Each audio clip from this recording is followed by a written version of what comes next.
cet ouvrage qui est intitulé Les angoissés de Noël. C'est quoi? Ce sont des gens qui ont peur d'une dinde? Non, c'est pas ça. Non, non. Ils ont peur des fêtes de Noël.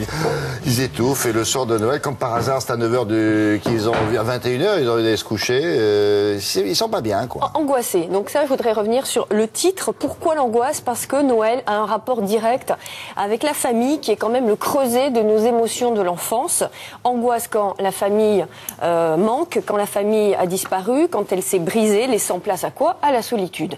Deuxième point, l'auteur du livre est ostéopathe, figurez-vous. Il n'est pas psychologue ou psychiatre, et il s'intéresse, lui, en tant qu'ostéopathe, aux relations entre les émotions et les douleurs physiques. Et il a recueilli dans son cabinet de nombreux témoignages de patients qui se plaignent de douleurs et qui font état d'un stress colossal avant Noël, le stress du repas de famille, le stress des cadeaux. C'est un moment de trêve, Noël, où tout doit être aplani, où doivent s'aplanir les conflits familiaux, mais les reliquats de tension ou de rancune du passé planent encore au-dessus du sapin. En tant qu'ostéopathe, il vous dit que ça vous fait mal là?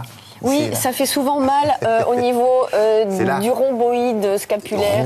Scapulaire, l'épaule, quoi. Oui, l'épaule, non, sous l'épaule, clavicule. Arrête, Laurence. On y va, les angoisses de parle comme Noël. tout le monde.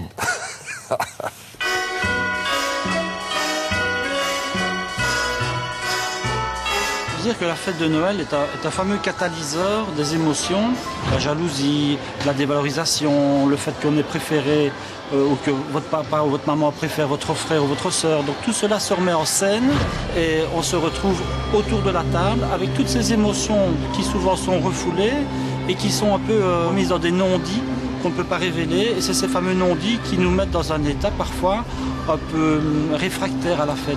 Non, on a dit pas des trucs de marqueur de prix. Par contre, j'ai aucune idée de cadeau pour ma sœur. Faut qu'on fasse un beau réveillon, hein, parce que quand ils nous reçoivent, c'est... Cher. Non, mais si on pouvait éviter de passer encore une fois pour les miteux de la famille, Denis. J'aime pas quand tu dis ça. Bah, t'aimes pas... D'accord, mais regarde... Bah quoi? Il est très bien ce sapin. Je pense que beaucoup se jouent un peu le cinéma, se font un peu le cinéma de se dire, voilà, on va à Noël à une belle fête, avec des beaux cadeaux, avec une belle ambiance, avec un beau repas, un bon repas. Et puis finalement, quand le repas est terminé, ils se disent « Ah, encore une de passée, c'est bien terminé, et tant mieux. » quoi. Le cadeau, c'est un peu parfois révélateur de la valeur qu'on a. Si on reçoit un beau cadeau, on a l'impression qu'on vaut beaucoup. Par contre, si on reçoit un petit cadeau, on pourrait, de façon parfois erronée, se dire qu'on ne vaut pas grand-chose. Alors, le cadeau a une valeur symbolique et c'est parfois dommage aussi que ce cadeau soit un obstacle pour certaines personnes. En fait, si bonne maman veut savoir ce que je veux pour Noël, je veux bien du parfum, j'en ai plus. Tu m'étonnes, à raison d'1 litre par jour. Moi, c'est un pull en cachemire, elle m'avait promis l'année dernière. Mon papa, il m'avait dit qu'il m'achèterait un portable pour Noël. Bon, ça suffit avec votre petit Noël, là, vos petits cadeaux, vos fanfreluches, gna gna gna. On entend parfois nombre de personnes vous dire « Moi, la fête de Noël, ça me gêne parce qu'on doit faire des cadeaux, on doit faire des gros cadeaux, des grands cadeaux chers, et ça nous bloque parce qu'on n'a pas les moyens. » Donc celui qui est un peu en problème financier, qui a des problèmes financiers, ne peut pas toujours offrir le cadeau à la mesure de l'amour qu'il porte à la personne.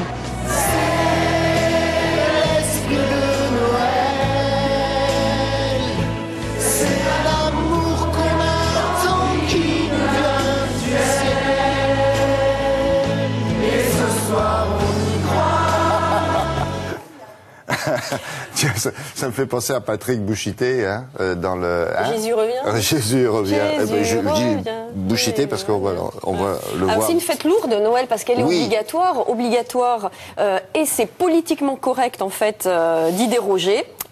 Obligatoire... Enfin, on ne peut pas dire...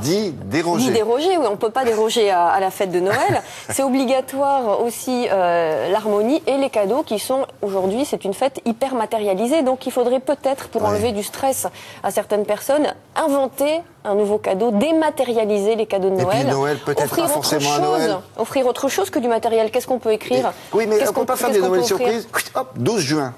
Ah, ouais. Surprise. Non, mais vous faites quoi comme cadeau, par exemple? Mais ce que je peux, hein. Non, mais dématérialiser le cadeau, offrir un tableau, offrir une petite sculpture que vous faites, un poème, une page d'écriture, un moment. Tu veux pas te prendre dans la tronche, ils trouvent ça, t'es un peu... Mais c'est ça le problème. Oh, moi, bonjour. C'est un poème. Ah bon? Non, mais il faut offrir du moment et du temps aux gens. Et puis les gens qui sont seuls, il faut peut-être aussi les inviter. Bien sûr. Les inviter à ne plus être seuls. Un cendrier en nouilles. Ah, c'est un joli cadeau pour toi, papa. Oui, un collier du macramé, c'est pas mal. Je vais prendre un aussi.